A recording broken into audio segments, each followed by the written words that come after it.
You're listening to the Pour Over Podcast. The Pour Over Podcast is a podcast of Marcus Pointe Baptist Church.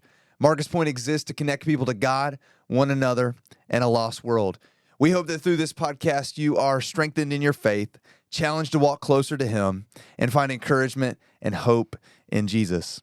As much as we hope to do that, this podcast should not supplement your commitment to the local church. If you don't have a local church or in the Pensacola area, we would love to have you join us. You can find more information about Marcus Pointe at pensacolachurch.org. If you like this podcast, be sure to follow us on social media at the Pour Over Podcast, subscribe, and make sure to share this podcast with others so that they can learn and grow too. Welcome back to the Pour Over Podcast. It's another week. Another episode. We're so glad you have chosen to join us. Preston, how you feeling this morning? I'm good, man. Life is good. It's good. It's good. It's summertime. The sun is out. It's getting hot. It's getting humid. But that just means the beach is prime time. Are you a beach guy? Yeah, I think so. I'm very gear based. So like if my gear isn't equipped for the activity that I'm going on, I don't want to go. Gotcha. And so as the years go on, I get an extra little thing for the beach. But this Christmas time, I'm trying to talk my inventor / can kind of build anything dad to build a electric beach cart. You seen these things? Yeah, I have seen those. There's a lot of dudes on Facebook Market that are rigging those things up. They're pretty cool. They can carry like, I don't know, probably like 40 pounds. But they're on those aluminum frames that they use for fishing. Yeah. And shoot, man, I've seen like kids in these things. Like they just like throw all their kids on it and they just drive them across the sand. It's pretty sick. I want one of those, but I know it's going to take me saving up some money and getting all the parts and then building it together. But I think it would be a pretty cool little thing to have eventually. But right now, I do really good with just a basic cart. I've got chairs, a couple floaties, ice chest, and but the winner, my friend, the winner is the Sun Ninja. You ever heard of that? I have not heard of a Sun Ninja. So if you don't, I may have seen it though. So I know a little bit about these like beach tents. So the first one that came out, I believe, was called a Shibumi Wave, and what it was is you had these two poles and this, tent-like wavy substance at the top. Yes, you see I lot have of those seen. now. I have seen There's those. There's a lot of knockoffs, but those things are sick. But we were at a beach baptism, and I walked out there, and there was this huge, spandex tent that this guy had up with 4 poles, sandbags, and I sat there. It was howling wind, bro. That thing wasn't budging. Like it was just solid. And then when they got done, they put that whole thing up in less than 5 minutes. And I was like, I have to have that. I mean, it was a huge size. So I got one of those. And when I got that, I became a beach person. Dude, okay, so I need to get that. So with us, Kenzie and I were typically very simple people. We would take, honestly, we really wouldn't even need it that much, but we would just take it to keep kind of our things cool. But we would take an umbrella, 2 chairs, Yep. and a cooler. Like, that was it. Whole deal. But when we had Nick, that kind of changed everything because Nick is blonde hair, blue-eyed, fair skin. Yep. And so we kind of had to be a little more careful with him. So we got just like a canopy, like a easy canopy. Yeah. And then we got a cart to drag stuff in. But I was looking online at the beach carts, like the actual beach cart. And they're like hundreds of dollars. Oh, yeah, man. Hundreds of dollars. So it's those balloon wheels. Those big orange wheels. They're expensive to make. That's why they're so high. Yeah, so we were looking at those, and I was like, nah, I'm not going to get one of those. But they have these ones that are for camping. Yeah. And so I got one of those, and it's not made for the sand. So it kind of works, kind of doesn't. It makes it easier for me because I can put everything in it and just pull it. But I have to kind of the wheels get stuck. They won't turn. So I'm literally just dragging it across the sand. So it hasn't been the greatest. And the canopy kind of weighs it down. But the other day, so we had our canopy for like a year. The other day we went out there and the wind was just, it was one of those days. It was howling. Yeah, dude. So we tried putting the tent up, and I was like, I just need to get it up. Because, like, once I get it up, the wind will kind of pass through. Right. But I was struggling. We had Nick out there. Kinsey was holding him. He didn't want to be sat down. It was just a mess. It was one of those moments where you're just like, you want to scream. But we went to go put it up, and I got it, like, halfway up. I got the top on. Took me, like, 30, 40 minutes. And I start going up, and the whole thing just... Yep. And the metal bent, and it broke. It's terrible. And the whole thing broke. So You hate to see it. yeah. Yeah, so I need you to send me the link Sun to that. Ninja. Yeah, Gotcha. you need to Get send me the biggest one. Everybody's like, oh, get the small one. I'm like, dude, it's not any difference in weight. It doesn't take any longer to put up. And when you've got the biggest one, you got it out there, it may be $50 more, okay? But once you got it out there, you're like, dude, I got a house out here. This is nice. Yeah. And it comes with this blanket. This blanket goes underneath it, so you got like a surface on the bottom. And, yeah, bro. Anyway, that's our little Had it for 2 years, and we probably little taken beach it plug. at least 24 times. Yeah, we're beach people. Like in the summer, we'll go like almost every weekend. Oh, that's Like yeah. we're that Yeah. kind of beach people. So like we would get our use out You of need it. the Sun Ninja. Yeah, I got you, dog. Sun Ninja, I appreciate it. But anyway, before we begin, wow, there's your plug for beach stuff. Yeah, I know, but right? have you had coffee this morning? No Wow, coffee. no coffee. I this is really embarrassing. You remember the Ben Phillips giving us that the Breve where it's like half milk, half and half. Yeah. Well, I thought it was all half and half. So we didn't have any milk, so I just put half and half in it. And it was the most disgusting thing. Like, that was a couple of days ago. In my mouth, like, it was just such a thick, like, film in my mouth. I was like, I'm not going to have coffee for a while. Like, this ruined me. That for a little ruined bit. it That for ruined you. it for me. My mistake, great. though. It's not his. It's mine. So, no That's coffee today. A little bit of water. That's great. So, I had a cup of black coffee this morning. Feeling good, ready to go. We got a good episode today. But Yeah. before we jump in, let's go ahead and fill it up. And today we're going to do something a little different in our Fill It Up. Preston and I are going to kind of give you a little behind the scenes on kind of what we've been studying, how we study, things like that for our personal sake, not necessarily for sermon prep, things like that. Kind of talk about what people call it quiet times, devotional, whatever you want to call it. We're going to kind of give you just a little idea of what we've been learning, maybe kind of even how we do things, what it looks like for us, that kind of thing. Just so you guys can, I don't know, hopefully it'll help you. Maybe you can learn some things that maybe work for you, or I don't know, maybe it'll be helpful. If not, you'll at least kind of get to just hear kind of what we do. So, Preston, you want to start, or you want me to? Yeah, I can start. When it comes to just personal devotionals, I've always kind of floundered around and hard to find something consistent. You would think better of somebody who went to like Bible school and everything, but it's actually harder because you're in these classes that are, you're learning a lot about the Bible. You're reading a bunch of books about the Bible. And I hope this doesn't seem derogatory, but the funny thing is like I read a lot about the Bible, but not reading just the Bible in Bible school. It's not a diss. You have to learn these authors and their opinions and viewpoints that are extracted from the Word. So where I am now in life is I'm trying to just be very purist, and I read the Bible with a very small amount of devotional, just so that the main focus is on the Word of God, the history, the characters, not so much on someone else's opinion on it. So the Bible that has done it for me is the Everyday with Jesus Bible by Selwyn Hughes. So I had a friend of mine tell me about this. I read one section of it and just thought it was excellent. So it gets you through the whole Bible in 1 year, 365 days. And they have a passage from the Old Testament, a passage from Psalms and Proverbs, and a passage from the New Testament with one block of small devotion, not even, maybe half a page, right? And I have been more successful in reading the Bible through that than I ever have, because I know it's not going to take me a very, very long time, and it gets me into that devotional mindset and that consistency is everything for me because I'm so distraction heavy. Yeah.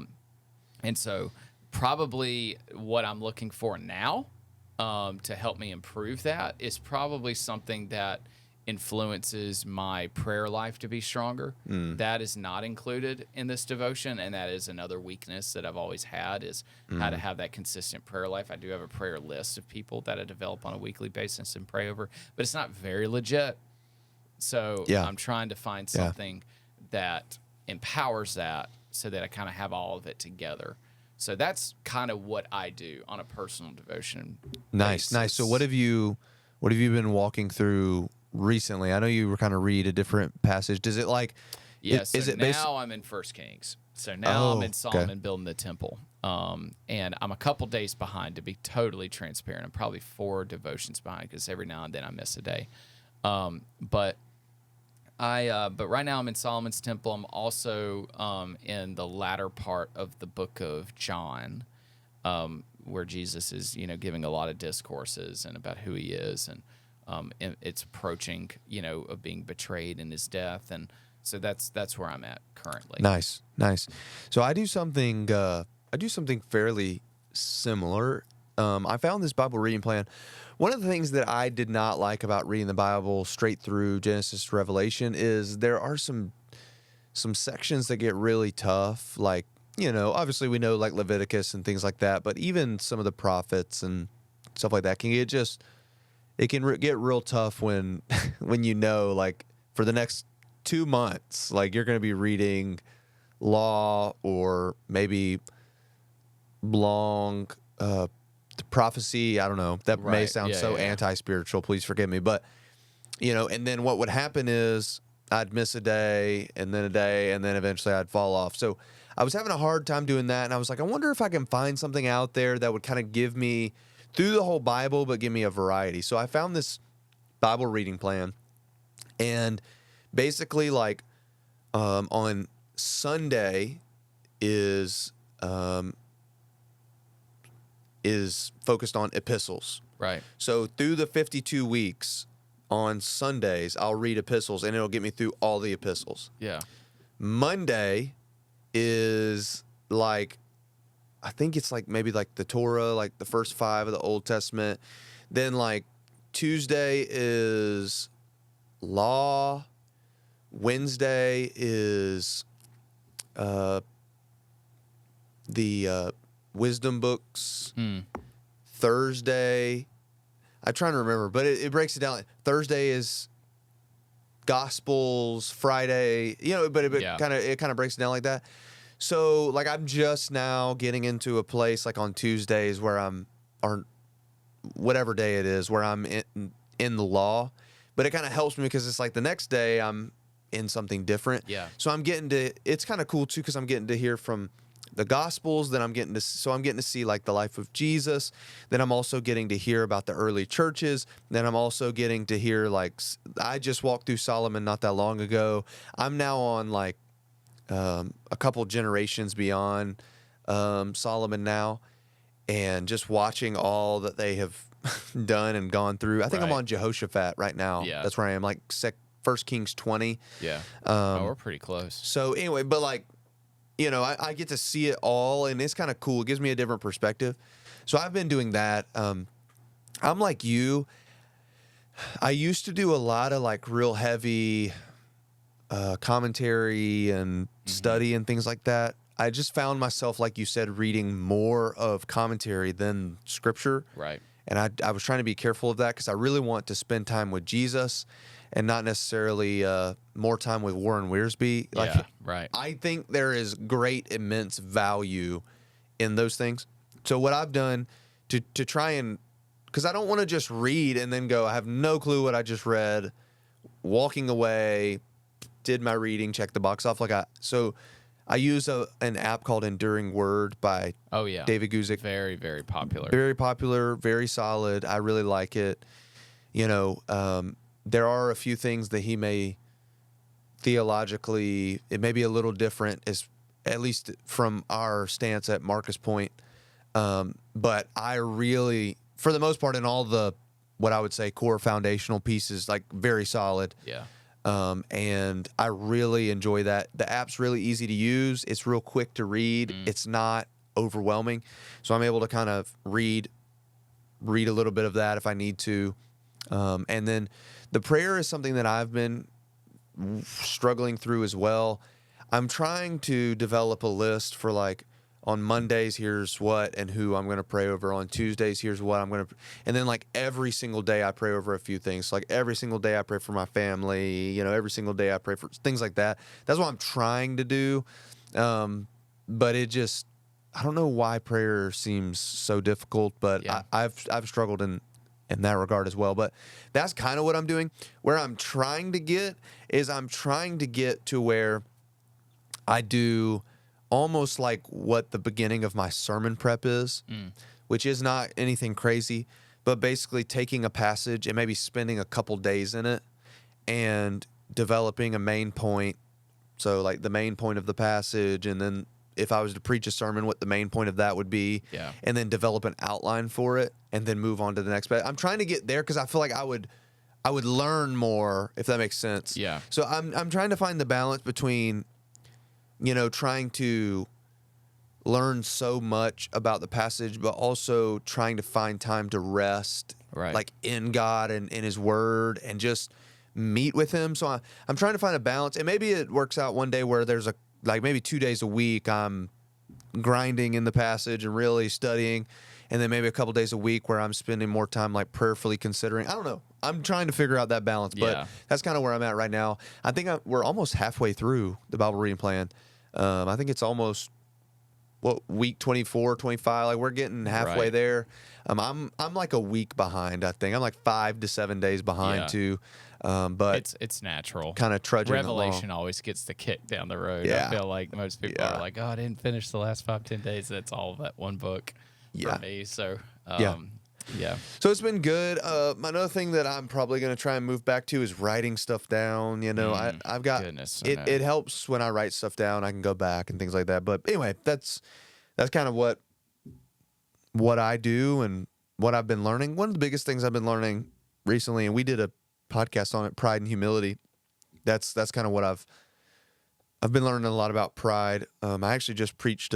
It's funny that you preached. it's so funny, isn't it? Was it a high school? Yeah, yeah. I spoke at a middle school retreat on Dauphin Island. So yeah. what's so funny is I was at a middle school retreat the same week you were. Yeah, yours was much bigger than the place I went to. That was like a legit, like a camp, right? Yeah. It was Yeah. like it was a summer camp. I spoke 4 nights and did a series basically kind of on places that we can put our identity in that we shouldn't as Christians. So like night 1 was identity of self. Night 2 was identity of approval. Night 3 was identity of money and status. I focused more on possessions Sure. and status because it's middle schoolers. And then night 4 was identity of works. And so anyway, but I've been learning a lot about that identity of self, like putting, you know, pride and things like that. I preached from 2 Chronicles 26. Whoa. Yeah. With King Uzziah. Yeah. There's a lot there. Yeah. So Did they enjoy it? oh, dude, That's from what awesome.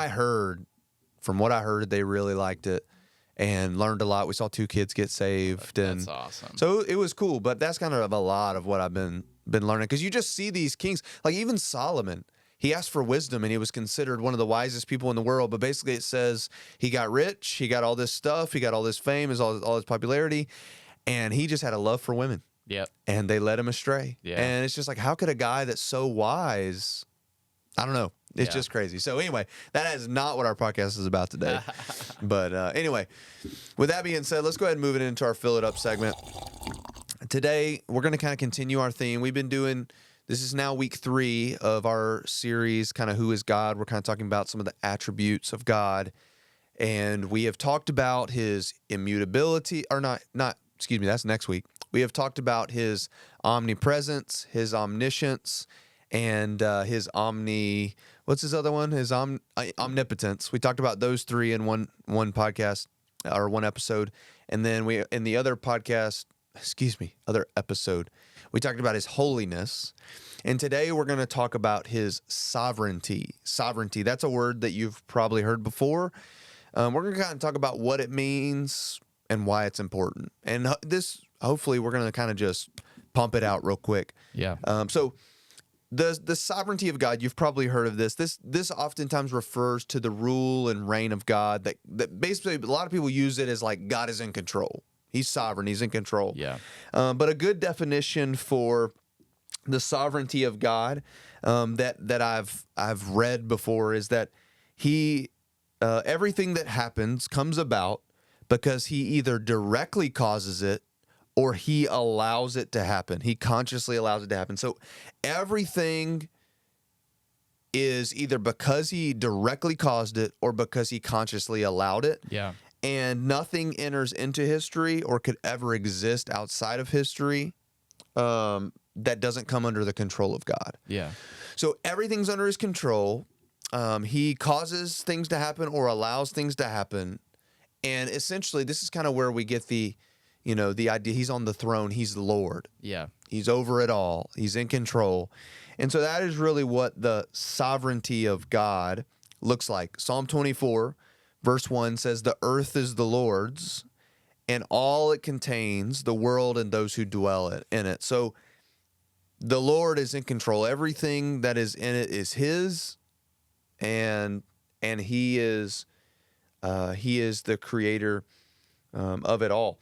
And Romans 11:36 tells us this: "For from him and through him and to him are all things. To him be the glory forever." So we can kind of see that everything that has come into existence has come because he has caused it or he has allowed it, and that he is in control of absolutely everything. There is nothing that has escaped his control.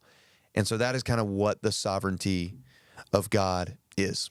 Yeah, I think that and God allows things is all things that he wishes to allow. I think that's an important piece of information that we don't want to skip over, because obviously the Epicurean riddle of why does God allow evil?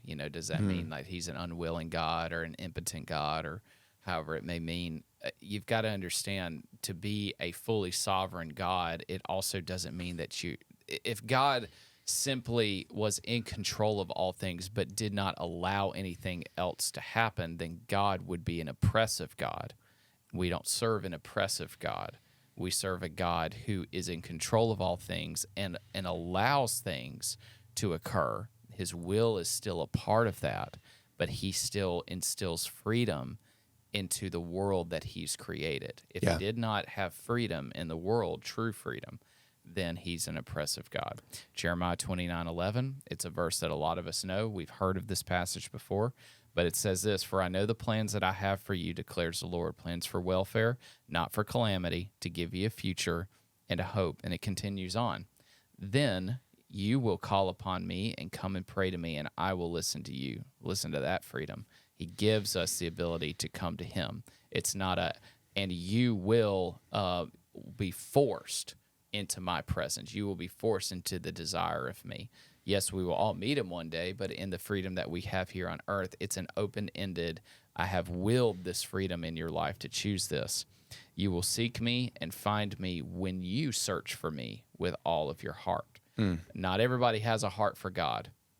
They just don't. So by that statement alone, not everybody is forced into being in his presence. We have to have the desire to seek after God. And I think that's really interesting. I think that we have to remember that God is sovereign in the sense that he understands all things. He is in control of all things, but yet the things that he wills is almost the special, the things he allows is almost the special half of that makes it such a beautiful story, that we have a God who loves us, but also gives us the freedom to choose between him or the opposite, what we've created in the world, and having stock in that. Yeah, I think what we have to understand too is that if God is the creator and the sustainer of all things, and if he is sovereign over it all and it's all under his control, we also have to understand that he is the creator of the universe and everything he has created is for his glory. I think we miss that sometimes because we're so focused on ourselves, and we look at the world through the lens of us. Yeah. And we can wonder like, oh, well, why does evil happen to us? Like, why does why do bad things happen to me? Why would God allow this to happen to me? And it's like, well, because the big picture is God's glory. And so oftentimes God gets more glory through our pain than he does through our victory. And when we, continue to pursue him, or I guess a good way to say it is through our pain, not necessarily through our pain versus our victory. I don't think there's necessarily a this or that in that, but like through our pain, our hardships, through our imperfections, through our shortcomings, through those things, God's able to make himself evident, and he gets more glory than if somebody's life was perfect, nothing wrong had ever happened to them. And then it's like, well, of course God's with them, Right. but God's with the lowliest of people. Exactly. He's with the broken. He's with the hurting. He can use whoever he wants. It shows off his power. That's why Paul says, I boast all the more gladly in my weakness. Yeah. Because it's through his weakness that God's strength is shown. So I guess what I'm trying to say is that we have to understand that God is all about his glory. He loves us. He cares for us. But as we live this life, the life that we live is for his glory. And you might go, well, that's unfair. It's like, well, you create the universe, and then you can determine how it goes. Like you can determine, whatever you want. You can determine what's right or wrong. You can determine who gets the glory. You can determine how things function. But the creator and the sustainer gets to decide that. The one who's sovereign and in control gets to decide that. And I think that's where a lot of people struggle, is they have a hard time with the sovereignty of God. Gives God authority. Sure. And I think that's where a lot of people have a hard time, is because they don't want to acknowledge a sovereign God, because it means that they have to bow to his authority. Yeah.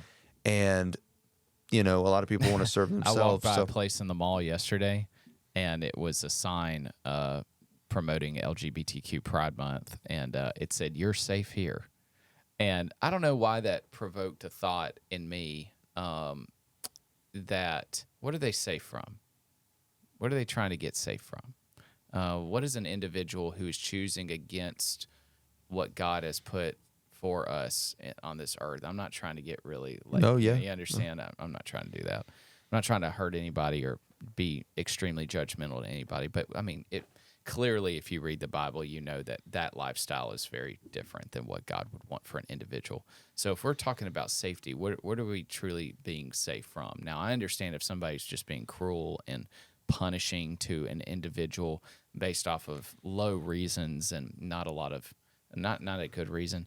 But the thing is God desires for you and I to come to him and to desire him, and that freedom that he wills and allows. But he also allows an individual to totally go in the opposite direction. But to consider yourself safe in any regard to that is a dangerous game, because one day God will call us to him in his courts and in his presence, and we have to bend the knee and confess as to who we truly are. And what God's going to be the most interested in is in that freedom that he allowed for you and I, in the reflection of his sovereignty, Jacob, did we choose Jesus? And the thing is when I read signs like that, or I read people who revel and bask in the excitement and the partying of their own sin, it just hurts me, because they're not safe from anything. They're in the field of danger. Yeah. Because God willed us a freedom, that the freedom to choose Jesus is that word faith. It's that substance of things hoped for, evidence of things unseen, rather than the low and wide road that is choosing to have stock in the world and to have, it's pseudo safety in what my heart desires in my carnal mind and soul. Yeah. Sorry, it's a deep Proverbs. thought.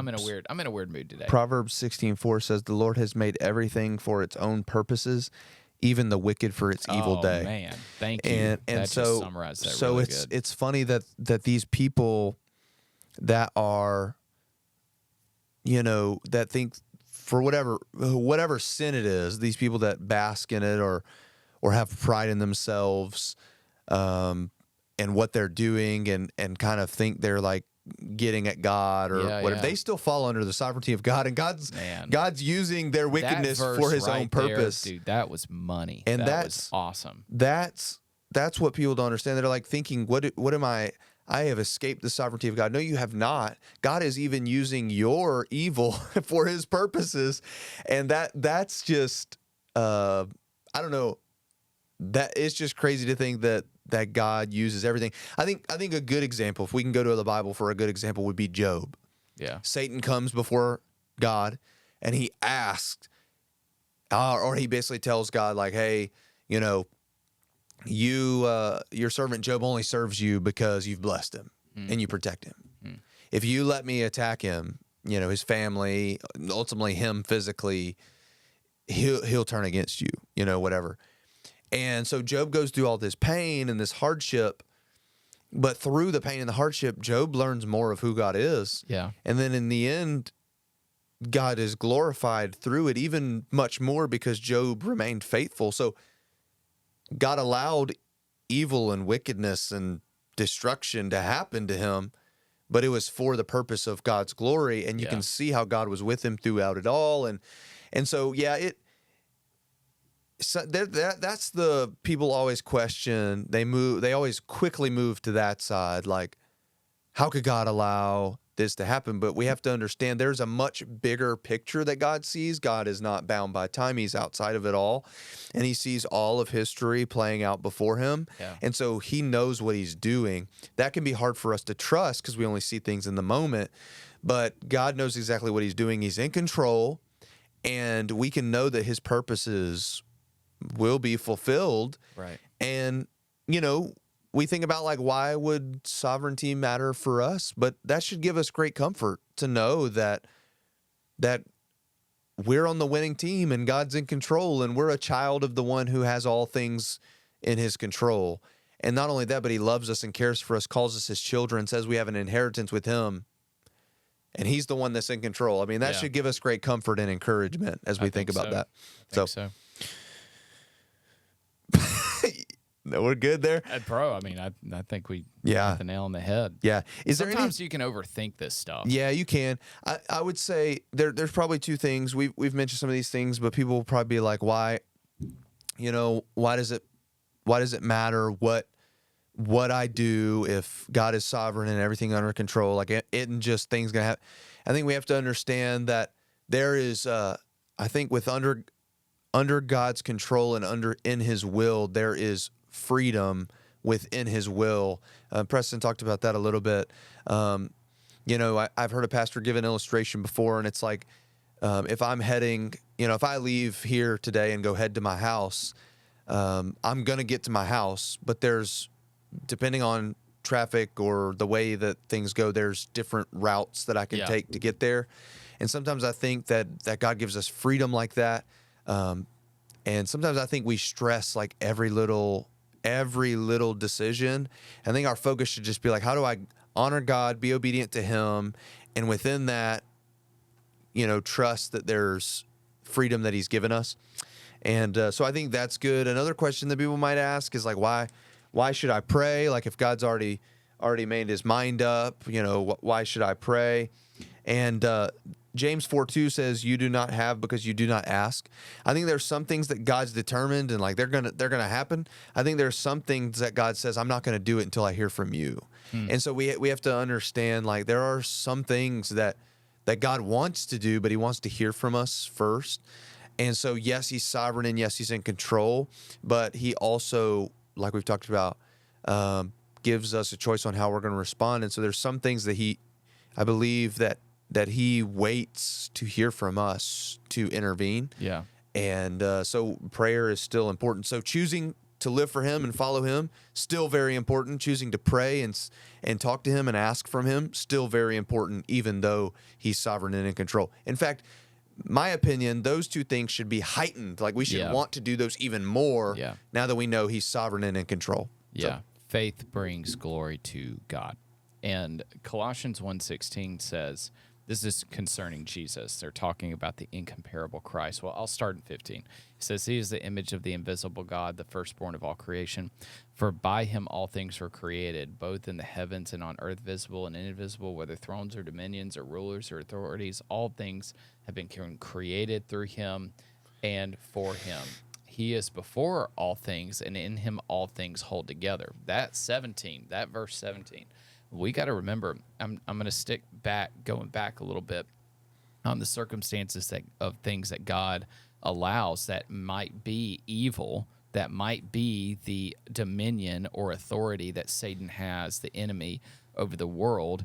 Don't see that as a fight between what God has ordained and has sovereign over versus what he allows that might be something that seems that is converging against who he is.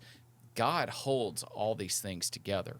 Just because he wills and allows things that might seemingly go against his purpose, it isn't. It's all part of the same plan. Yeah. And God holds that whole plan together very much so. That's why we sing so many songs about the victory is already won and the battle is over and blah, blah, blah. Why? Because God is sovereign over the battle. The battle, the good, the bad, the ugly, black, white, gray, it's all under his authority. He holds it. It's an interesting thing. God's still at the beginning of time and he's still at the end of time. Yeah. Like even now in this moment, that's kind of wild to think about. Well said. He's already there. He's already at the end of time. He's already where the battle has already won. He's still right here where we are. Like he's once again, we talked about it. He's omnipresent. He's everywhere all the time. And that spans the course of history. Like, that's how amazing our God is. But also, I love the song that says, you have no rival, you have no equal. Sometimes we think like there's this battle going on and God and his co-equal Satan are like fighting and there's this struggle and like Satan is just like real close in power to God. No. Like there is no rival to God. There is no this equal is not to a God. Marvel movie. No. Okay. Like God is on the throne, he is in control, and Satan is subject to his control. Yeah. Satan is subject to his will. Satan is subject to his reign. Like Satan, as you can see through the story of Job, cannot do anything unless God allows it. And the things that Satan is allowed to do, we can know for certainty that it will contribute towards the glory of God. So don't live in this idea that like somehow Satan has the possibility to overcome God. He can't. He is under the feet of God. Like God is sitting on the throne. He's in control. He's not an equal. He's not a rival. Like the victory has been won. It's over. And God's reigning and ruling. And so I think that helps us understand a little bit his sovereignty too, because I think sometimes that's how we view it. Like there's this battle and we don't know who's going to win, and Satan is so powerful that he could overcome God. It's just not possible, and it won't happen because God's sovereign and in control. So anyway, that should give you great encouragement and hope and comfort to know that God's in control. He cares for you. He can do anything that he desires. So if you're facing impossibilities, he can overcome them. And to know that he's for you, not against you, and that he has a plan and a purpose for your life. He's going to lead, guide, and direct you. He's going to show you where he wants you to go. And then not only that, but what he wants for you, if you'll be obedient, it will happen. Like you can know for certain. So well said. That's good. That's good. So anything else, Preston? No, I'm good. Awesome. Well, with that being said, we're going to go ahead and pour it out.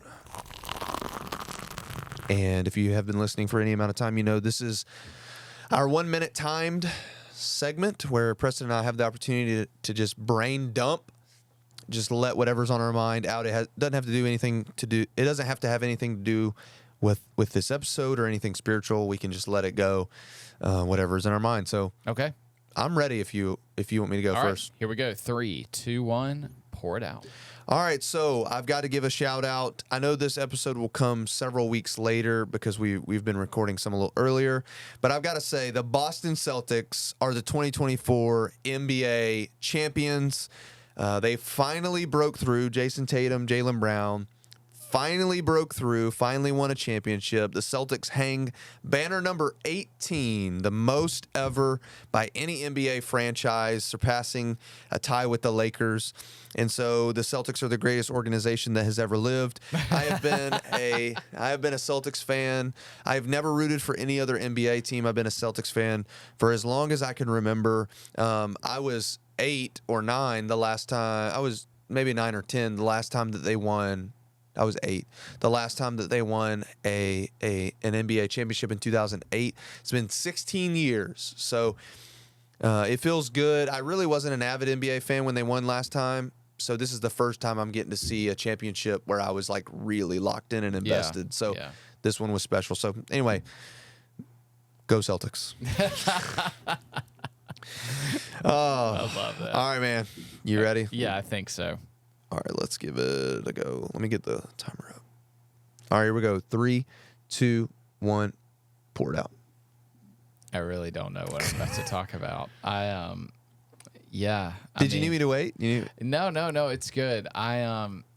This summer is just so nuts for me. Like I'm in a couple of weeks I'm going to Africa. I'm taking a team over there, which is pretty exciting. We get to go to a game park at the end of it, a safari, like legit safari. So I got to find somebody who's got some good binoculars or something, because I think we may even stay a night out in the bush. Nice. Just pretty nuts. But we're going to visit a missionary over there, which is pretty cool. I've been getting to know a lot of missionaries. We need to have one on the podcast. That'd be great. At some point. They can tell their story.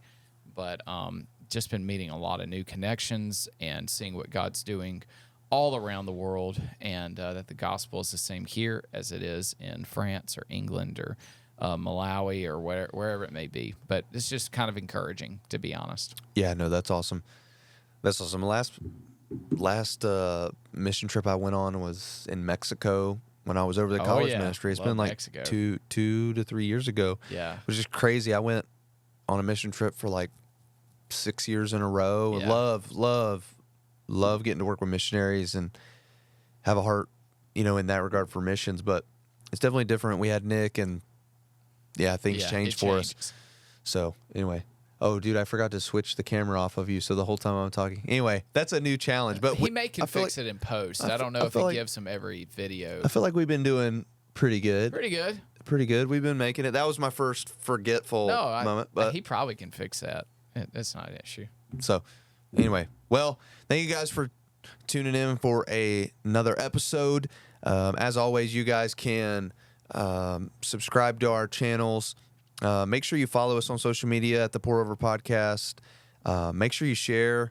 We've been putting up a lot of clips and different things like that. Anytime you share, it's always helpful for Very us much so. to get the word out. Yeah, thanks for those of you that have been. And make sure you email us with a coffee order. It's pourover at Marcus Pointe Baptist with an Baptist.org, an E on the end of Point. Make sure that you send us an email. Let us have a coffee order, and we'd love to hear from you and try it on the episode. So thank you again for joining us. We will see you guys next week. See ya.